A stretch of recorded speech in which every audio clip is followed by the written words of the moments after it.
Concussion Chats. My name is Taylor Fort. Concussion Chats is a podcast hosted by the McGill Students for the Concussion Legacy Foundation with the help of Nick from Concussion Talk podcast. We are dedicated to providing strength and hope to those suffering from concussions through sharing experiences. Today, I have a recording of our speaker, Jaclyn. Jaclyn is a 23-year-old who in 2019 received multiple concussions in a 5-month span, ending her college soccer career and leading her to PCS. She will be sharing her experience of finishing college despite these circumstances, dealing with loss of identity, and the importance of finding the right healthcare professionals, as well as the variety of treatments she underwent to get her life back. It was this experience that ultimately solidified her drive to start physical therapy school this coming August to help others struggling with brain injuries. Okay, hello, my name is Jaclyn. I'm from Texas in the US.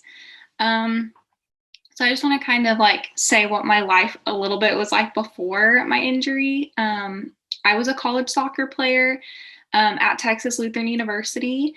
I graduated from there last year. And I lived a very active lifestyle. I was very outgoing. I wanted to hang out with my friends all the time. I would like to do rock climbing, biking, all kinds of active stuff. Soccer was also what my life was revolved around. Anything I did for soccer. On top of athletics, I had a full class load, and I was also working 3 jobs. I was a waitress, and I had 2 jobs on campus, and I was doing observation hours at a hospital for PT school. So my life was very crazy, and I liked it that way. I liked keeping busy. But that all changed.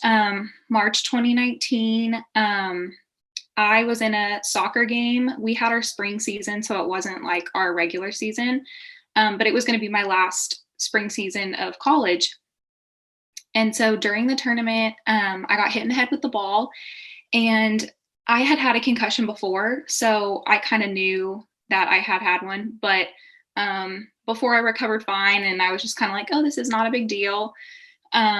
So my coach took me out because I was standing on the other side of the field with the other team. And so he was kind of this isn't right. So he took me off. And then we had a weekend that weekend. So I just kind of relaxed, and then we started practice again that Monday.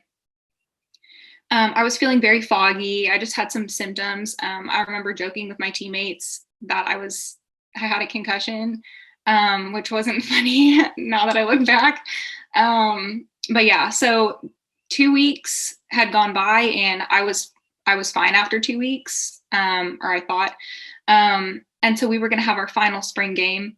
So during that spring game, I was running, and I collided with a player, and then I rolled back and hit my head on the floor. And I got up, and I didn't feel right, but then it kind of subsided as the game went on. So I ended up playing that entire rest of the game. And then 2 hours later, we had a whole nother game. So I played that whole game. And then that evening, I realized that I was not okay. So yeah, the following weeks were just me realizing that my symptoms were so much worse than the first time. And I ended up reporting it to the athletic trainers. They told me to basically just walk to class, and that's it. Other than that, I needed to sit and do nothing. So finals were coming up. So that was really scary because I was literally having to study for 5 minutes, close my eyes, study for 5 minutes, close my eyes, which was not ideal. Also at this point, a lot of anxiety started to creep in because it had been more than 2 weeks, and my symptoms were so much worse. And so I got through finals. I packed up my apartment, drove home, and then it was just everything exploded. I couldn't leave the couch. I had the worst headache. For 2 days, I just laid there. I really couldn't do anything. And even if someone came in the room, it was I could sense them. And so yeah, for a bunch of doctors to try to help. We found a sports medicine doctor who said that he deals with concussions. So I ended up going there, and he had told me that nothing was handled correctly and that I was going to have to just restart from ground zero. So he told me that I needed to rest and do nothing until my symptoms went away. And he actually gave me a timeline. He was like, this will probably take about 4 weeks. So I went home. I started getting extremely depressed because it was like, you wake up in the morning and then it's kind of like, well, what does the day have to offer? You can't do anything. So I was calling a lot of people on the phone, but then it started getting to the point where like my friends would come over and they would just sit and look at me because I would just lay on the couch with my eyes closed. I ended up starting to not be able to walk to the bathroom by myself. I couldn't ride in a car anymore. I couldn't do anything. I ended up getting an MRI done. Everything came back fine.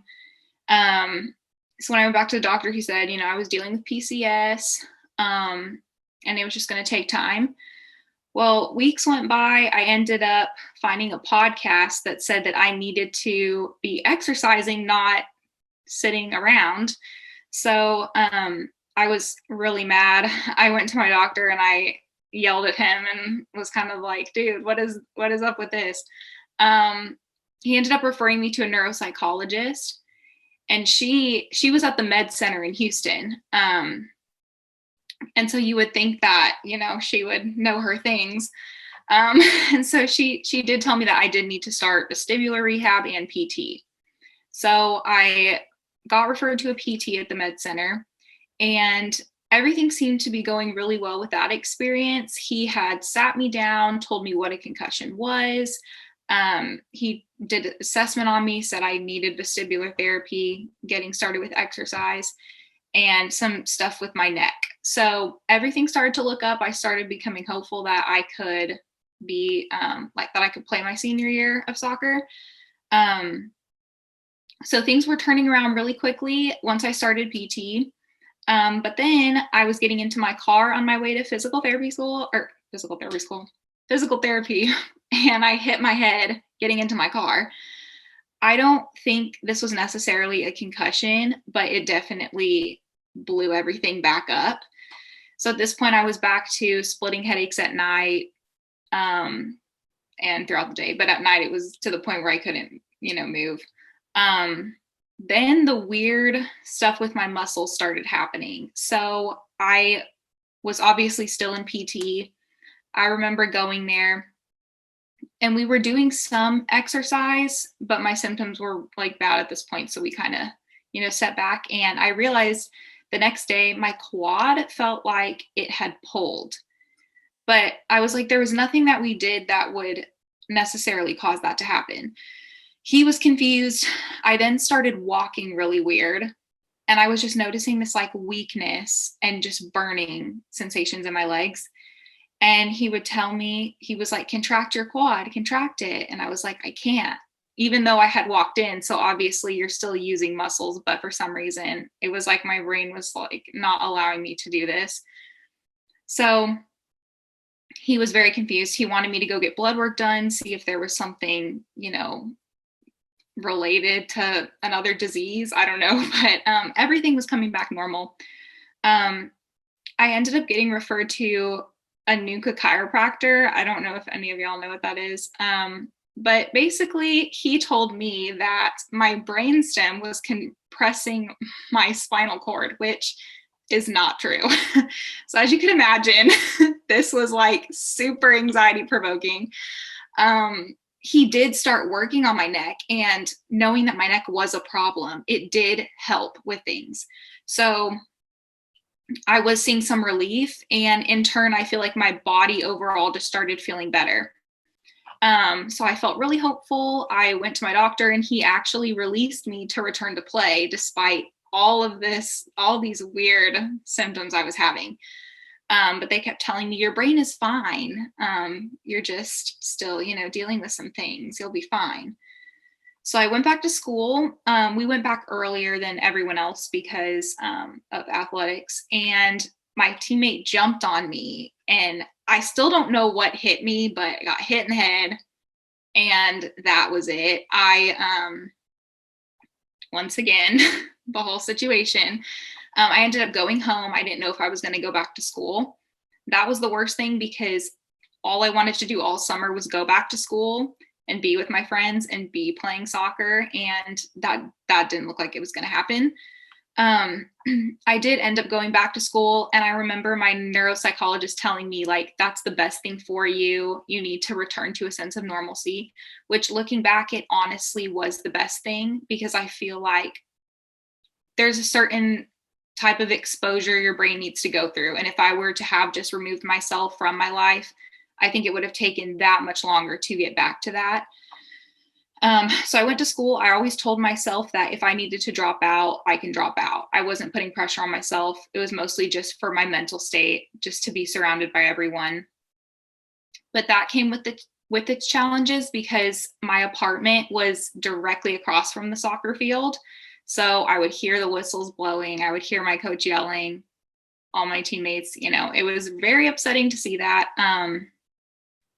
And also, everyone, it's our senior year and everyone's trying to have fun. Everyone's doing things that they want to do, and I couldn't do any of that. So I became very isolated. I had to retrain my schedule to where I would get up super early in the morning. And then, because by the time the afternoon came, I was done for the day. I couldn't study. So that was rough. It was taking a toll on my friendships, because I was super depressed and super anxious all the time. I ended up not caring what I looked like walking around. People knew I wasn't okay. People were concerned, but they didn't understand why. I ended up having a major problem with insomnia. I was not sleeping. I started feeling like bugs were crawling all over me. The weakness was still in my legs. I was trying to work out on my own. I was trying to follow what I had done over the summer. And although I did progress, and although I was seeing a decrease in my symptoms, there was still this weird weakness that I couldn't explain and no one could explain. I ended up seeing a neurologist. He did an EMG, another CT of my head and neck, or another MRI of my head and neck. Everything came back normal. He did a bunch of blood work for neurological diseases. Everything came back normal. I started developing tremors, especially in my hands. And I started realizing when I was exercising that I would feel, there were things that I would do where I felt like I was going to fall asleep, like just black out, which had been different than the fatigue symptoms that come with concussion. So I thought that was weird. I ended up finishing my finals. I actually ended up doing really well. I only got 1 B that semester. The rest were A's. Don't know how. I took my test with the trash can next to me. And then I went home for Christmas break, and I started seeing a vestibular therapist. But again, that was the only thing we were treating. She was literally just treating vestibular. And I know that there was so much more to the picture. She wasn't really addressing any exercise, anything with my neck, nothing. I went back to school, and then I got sick. After I got sick, the fainting feeling with exercise was so much worse. And the sensations in my legs were so much worse. I felt like there was no muscle in there. I was tired all the time. I would stand up and my heart rate would be like going super fast. And throughout this whole time, I had also been listening to Dr. Cameron Marshall with CCMI. I don't know if y'all knew who that is. Okay. So just listening to him throughout this whole year process, I was like, this is how I need treatment. Like, there has to be a way to get out of this, because this is what he's saying. And I was like, there's nobody that is just looking at me from like this whole holistic perspective. Like, no one's treating everything at one time. And so in Texas, there's no one who does that. So I was prepared to hop on a plane and fly to wherever I needed to fly to once my senior year ended. Well, then COVID happened. Once COVID happened, I actually got a notification through Instagram that there had been a PT who got CCMI certified in San Antonio, which is not far from my school. So made an appointment, saw him. He did everything that I expected and found, neck proprioceptive problems, exercise intolerance, vestibular issues, problems with my eyes, like all the above. So we started just tackling this from a whole perspective. He also referred me to an endocrinologist, which this was just a big game changer for me. But this also caused a lot of problems because I saw I put my trust in an endocrinologist, and I ended up getting overdosed on thyroid medication, overdosed on vitamin D, which I've been told is extremely hard to do, but that happened. And then I was put on birth control, which whacked me out so bad. So throughout the summer, I was seeing my PT. He's amazing. And he was kind of like, what is happening right now? Because my muscles were getting worse. I was feeling sick, and that was from the vitamin D. At this point, I also started a full-time job at a physical therapy clinic, because majority of my symptoms, as far as like tolerating crowds, screens, driving, I was able to do all that at this point after having worked on the vestibular and some neck treatment and eye stuff. But it was mostly like my body. Like I was like, what is going on? And I was having problems with my neck. I also was told that I needed contacts. Didn't know that I needed contacts. So didn't know I was like blind. Got that. I was like, wow, this is what the world looks like. So yeah, that was a game changer. So yeah, I kept getting blood work done with this endocrinologist, and she was like, oh yeah, like you're overdose on thyroid. Like I'm telling y'all, it was off the chart. I ended up in the ER, like bad.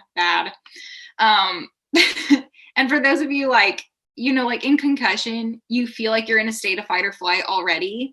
And it was like being hyperthyroid was even more like, I felt like I had no chill, but I had to keep my composure because I was working a full-time job in a clinic. So I was like, relax. So one thing that my PT was really questioning was growth hormone. I don't know if y'all heard about that.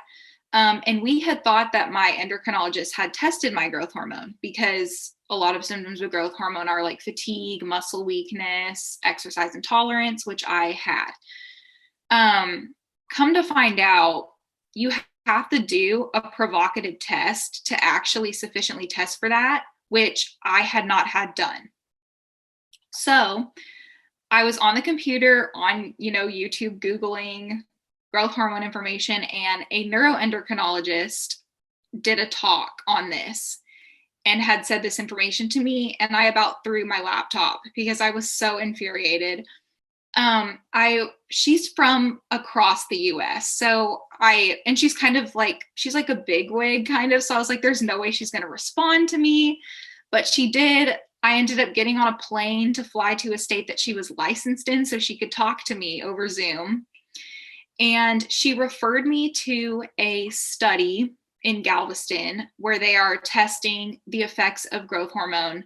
And it's just part of a study. They're also examining the microbiome in your gut, because one thing I was noticing was that my hydration and what I ate when I ate makes my muscles feel a certain way. So I was kind of like, there's something going on with the utilization of energy in my body, it seemed like. Also at this time, I started treatment with a neuro-optometrist for my eyes, which was actually a big problem, we found out. And as we were correcting all of this stuff, at the same time, although there were like hormonal problems, I was noticing that as I was more aware of where I was in space because of vestibular, neck, and eyes, a lot of my other symptoms, as far as like the tremors and overall anxiety and some of the muscle weakness, calmed down. So yeah, started growth hormone treatment in February. I'm still seeing my PT for exercise. I did find out I have dysautonomia. So that is why I was having that issue with feeling like I was going to faint during exercise. But yeah, I'm waitressing now. Never thought I would be waitressing because there's so much going on when you're waitressing. But throughout this whole experience, if I were to just have had somebody from the beginning to look at me from this holistic perspective, it would have alleviated so much anxiety. I know anxiety can cause so many of the symptoms of PCS. And just knowing that somebody was taking the reins, like I shouldn't have had to be investigating all this stuff and, just trying to advocate for myself as much as I was, because, that was exhausting. So yeah, I just want to like make it clear, like, I'm a functioning human now. I never thought I would be a functioning human. Like, yeah, I still have a lot of my problems. Like, there's still some things that need some fine tuning, but overall, like, I binge watch Love Island. I can watch screens as long as I want. I read. I'm going to school in August. But I'm really passionate about concussions because it really, you have to look at every single angle of somebody. And that's something that I was not fortunate to have until I met my recent PT. So, yeah. Today I have Emily, who's also part of McGill Students for the Concussion Legacy Foundation, Nick from Concussion Talk podcast, and his co-host Aaron, who is also the coordinator for the Newfoundland and Labrador Brain Injury Association, joining me. But before we get started, Emily? Yeah, hey guys. So starting on May 15th, we will be having a virtual book club. We're planning on doing about 3 books this summer, although we're going to be flexible with the pace, so if we get to 2, that's cool too. The first one will start on May 15th, like I just said. We're going to have a Zoom at 10 a.m. to kick it off, and you can find more information about this on our Facebook group called Virtual Concussion Support Book Club. Virtual Concussion Support Book Club. And then we can also share the Zoom link for that meeting on May 15th at 10 a.m. Eastern Time in the description of this meeting. We're going to be starting with The Ghost in My Brain by Clark Elliott, and we hope to have you join.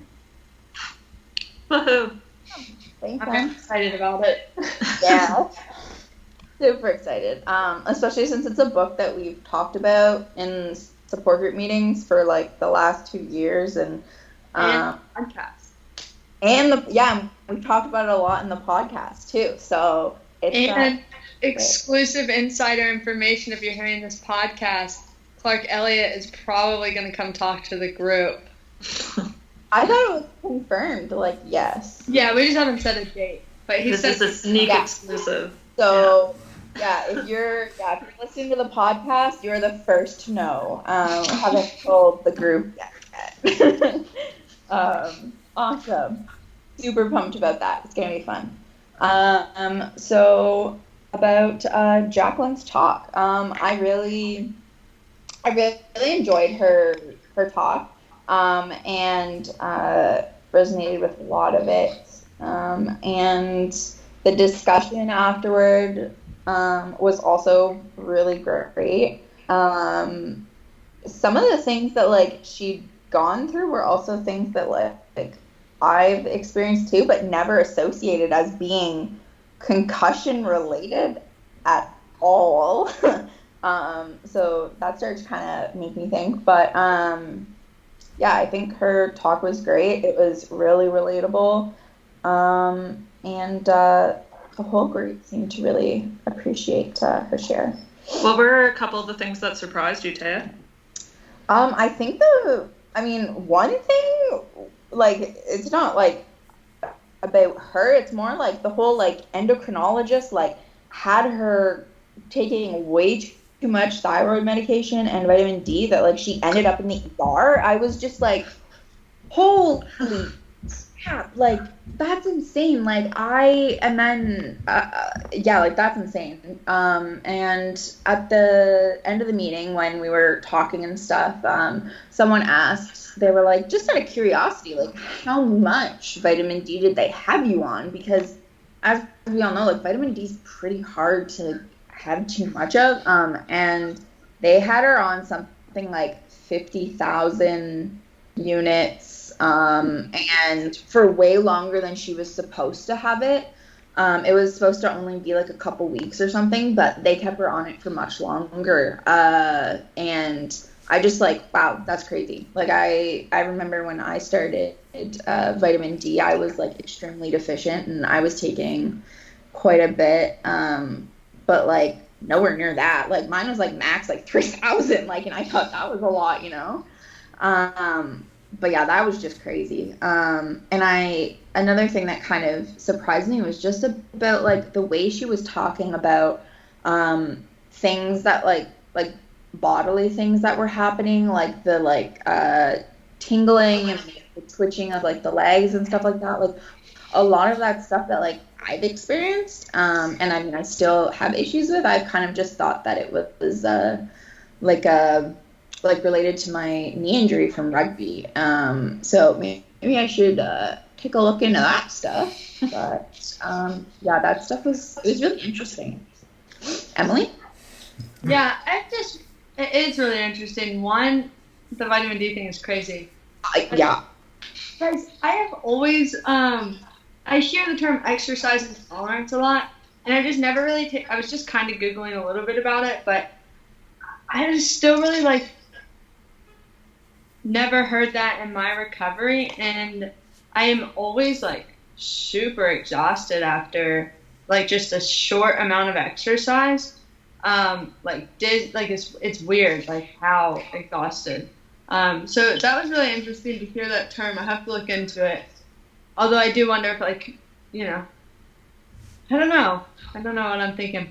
What do you guys know about exercise intolerance? Maybe you can also, because she used that word a few times, maybe you can fill me and some other listeners in. I'm definitely with that. And I never really thought much about it. I was just kind of more confused about it, like what's wrong with me, especially going from like being an athlete where that wasn't something you experienced, and then all of a sudden you like can't, you know, like 40 hours a week to being exhausted after like a 5-minute run. What the hell? Like, what's going on? Yeah, no, that's definitely something that like Aaron or Nick. What was the word? Exercise intolerance. Intolerance. Okay, sorry. I thought you were saying like tonic, and I was like, what does exercise tonic do? Like, I was like, not a drink while he was exercising. Oh, Lauren Zyx was on talking about in Phoenix Concussion, talking about dysautonomia and POTS and how like your heart rate, you find heart rate trouble a lot of times, and she said, and there's been trouble with dysautonomia and POTS or POTS, getting your heart rate back to a normal level, because your heart rate can just start to really race when you like when she stood up, her heart would just race to like 160. And she's just by standing up, and yeah, so I think that's perfect. But Aaron probably knows more about exercise intolerance. I mean, like, especially with a concussion, it makes sense in the sense of like your brain is coordinating all those movements, and if it's damaged and you have to like slow down and you're trying to go back to what you were, it's gonna like be like, no, you need to rest 10 times more. Because if you think about like brain heavy exercise, so with a concussion, if you're trying to do like a Sudoku puzzle, your brain's going to say no, like we're not going to do this. So like if you're trying to exercise too, which is also as many like movements, not necessarily mental ones, but your brain still has to coordinate your body, coordinate those movements, push for endurance, like that is still all happening. We just don't think of exercise as a mental exercise necessarily. Yeah. Ooh, sorry. I think that what's happening to their speaker? When you Nick, is your microphone really close to your speaker? That might be what the feedback is. No. I'm like trying. All right, here we go. Yeah, what I was thinking, Aaron, when you were saying that's such a good point, because that's something like me and my functional chiropractor is working on, is I have to do like crossover exercises before I run, to remind my body that like both sides are going to be happening and we need to communicate that both. So I have to like just take an exercise band and tie it around my foot and then raise that leg and the opposite arm up at the same time and do that like 10 times on each side, and like just remind the brain. But also something else that I've heard a lot about in the group is like respiratory stuff and breathing. And we forget that our brain is also in charge of breathing. And so and for me, I catch myself not breathing. And I imagine like that could be a potential factor for some people, and exercise intolerance is what I was just thinking, if you're not breathing. Yeah. Probably. And if we think about it too in terms of like mental illness, like if you think about like anxiety attacks, tons of those symptoms are physical symptoms. Right. But like we like to convince ourselves that no, it's just like many people will say like, oh, anxiety, depression, like it's your head, but it's like no, it is a physical reaction of my body based on what's happening. Like they're so uniquely tied. And so it makes sense that exercise would be one of the most effective things when you're trying to recover. When you go through rehabilitation and everything, it's because your brain has to do those coordination, and like that exercise that you're doing obviously like is basically retraining and prepping your brain pretty much. Yeah. Like, another one that I heard like much more simple is just kind of marching in place, like putting, opposite, one hand to the opposite knee, marching in place, just like trying to get your, it's so fascinating, like such a simple thing, right? But could be so vital. The other thing I wanted to talk about, Taya, I'm sure you could talk about this, is she was just talking about the loss, we talked about this, but the loss of your sport, and another member had asked her, like, how do you handle that? And I shared a little bit about, my experience handling it, which was to not handle it and then handle it. But yeah, just reminding, our listeners that it is, reminding again, it's so normal to feel that like an intense amount of grief over the things that you've lost. And I know like Taya as an athlete can speak to that. Nick, I think your life changed pretty heavily too. You did, yeah. Taya? But yeah. And I think with that also, like, we don't really realize how much that affects us, because I never really thought about how much like not being able to like continue sport would affect me, but like being an athlete was like my entire identity. Like yeah, no wonder why it was hard. And I definitely, it's still really weird to think about, but I think it's always really good. I mean, it's really great to have people that weren't athletes, because we have a lot of members who didn't get their concussions from sports or anything. But then it's also really good to have people on that were athletes and like lost their sport and stuff, because just like talking about how they handled it, and like especially someone like the member who asked the question about how she dealt with like losing her sport, like she recently made the decision that she would give up her sport, and so having another perspective and like someone to discuss that with, I think, is super important for sure. And also just hearing that like it's still really hard. I think that was comforting for me even, because it like obviously it gets like a little bit easier and like you find new things to replace that with, but it's not ever going to just like mean nothing. And it continues to be a struggle, of course. And when she was talking about how like she lived like right across from the field and like all that stuff, I mean, when I like in second year when I got injured, like I lived right across from like the gym. I lived with teammates, and that sucked too. Yeah, it's crazy how much your sport affects everything. Yeah. And she's going into physiotherapy, correct? Yeah. Yeah. It was always what she wanted to do, but now since her injury, it's a passion. It's not something she wants to do. Like, she's passionate about this, and like she wants to help like other people the way that she eventually got help from her. Yeah. I find like stuff, a nice connection of that is always that like you can somehow still meaningfully be involved in the sport you loved.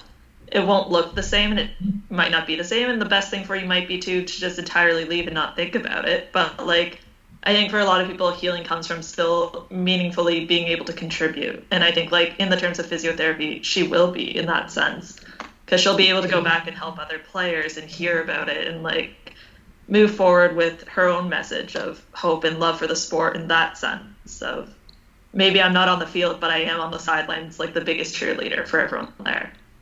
Yeah. Or even Oh my God.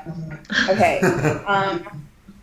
Holy crap. Or even if like she's not like a physio for like sports, but just like in a clinic like outside of sports, like she may have people come in who are just like her, and she can also just relate to that, and having someone treating you that can relate to what you're going through makes it so much better. Like if someone, like if the person treating you can't relate to any of what you're going through, I don't know, it makes it harder, I feel like. And her being able to relate on that level would definitely really help like future clients, I'm sure. And it's great that like at the end of the day, like after all the hard things that she went through, that she has like taken from it like a positive, and she's become really passionate about wanting to help other people going through this really difficult thing.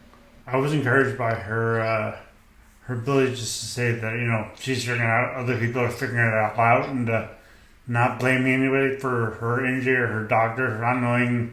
She tried a lot of treatments, but she didn't really blame anybody for not knowing what to do, or just mention that it was a fact that people don't know what to do, because it's still rapidly information is coming, but still no one knows exactly. So coordinating stuff is very difficult. Very difficult. Yeah. Difficult is what I was going to say. Yeah, definitely. Yeah, she wasn't like angry at the practitioners. And yeah, that's true. A lot of people do kind of like, of course, like kind of hold like some like anger, and like, I mean, even like the endocrinologist that like put her in the ER, like she didn't seem like angry about that. Just kind of something that happened. Yeah, and she said she went in and she yelled at one of her doctors. And so there's definitely like the anger then, but it seems like she hasn't like sat herself in that justified anger. You know, she is not just sitting in it forever, because that, you know, can inhibit recovery. She's like been able to get a different perspective, which I think, you know, is amazing. It's like speaking to like letting yourself have your emotions, and then, you know, realizing that you're probably more important than just being like mad at somebody, you know, your own sanity. Yeah, I agree. And I mean, with that, like she's taking all that and doing something positive with it too. Like from her experience, she's decided that she's gonna go into physical therapy, and she's gonna help people that have gone through all that stuff too. Which, yeah, and I mean, like, she was talking about how, like, she's working a full-time job, like, her life's pretty back to normal. Like, she said, like, she's a functioning human being now. She still has problems, of course, and things need fine-tuning, but she can watch screen as long as she wants. She can read again. She's going to school in August, and, yeah, things have really started to look up and are going well.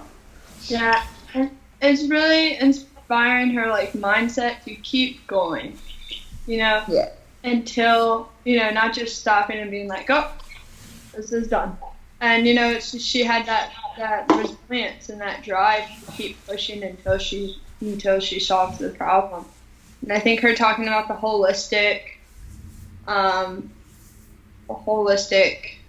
approach was really important, but also like reminding, you know, there were times where I got like way too in over my head, I feel like, with treatments, like, oh, I do this, and it shut me down.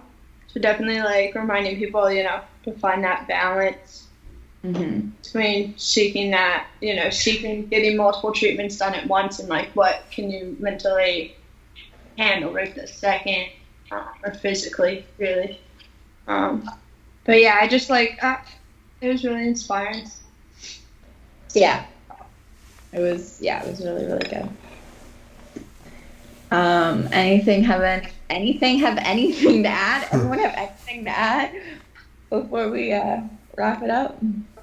No, I think I just really liked it. Yeah, I think we're doing a good chat. Yeah, it was. It was really good. It was really good. Yeah, I enjoyed that one for sure. All right. So thanks to Nick for helping us do the podcast, and thanks to Jaclyn for joining us. We'll have a new podcast posted Monday morning. Our upcoming podcasts can be found on concussiontalk.com, Spotify, YouTube, and Apple Podcasts. You can find more information about our group on concussionmtl.com. Our peer-to-peer support group is free and open to everyone, and we hold 4 weekly meetings on Zoom. We're also a book club.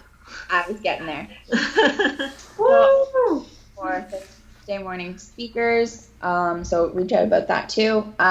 We'll be having our first book club meeting this Saturday. Holy crap, that's soon. This Saturday, 15th at 10 a.m. Eastern Time.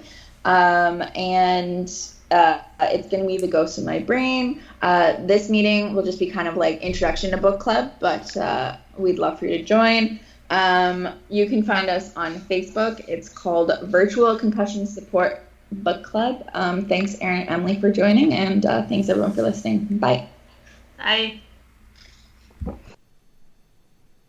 HeadCheck Health bridges gaps in concussion care through simple, powerful technology. Join organizations like the Canadian Football League, Trek Factory Racing, the Canadian Junior Hockey League, Eastern Washington University, and Volleyball Canada, who rely on HeadCheck to improve communication and optimize care. Visit headcheckhealth.com for more. The music at the beginning of this podcast is by Ben Sound. www.bensound.com.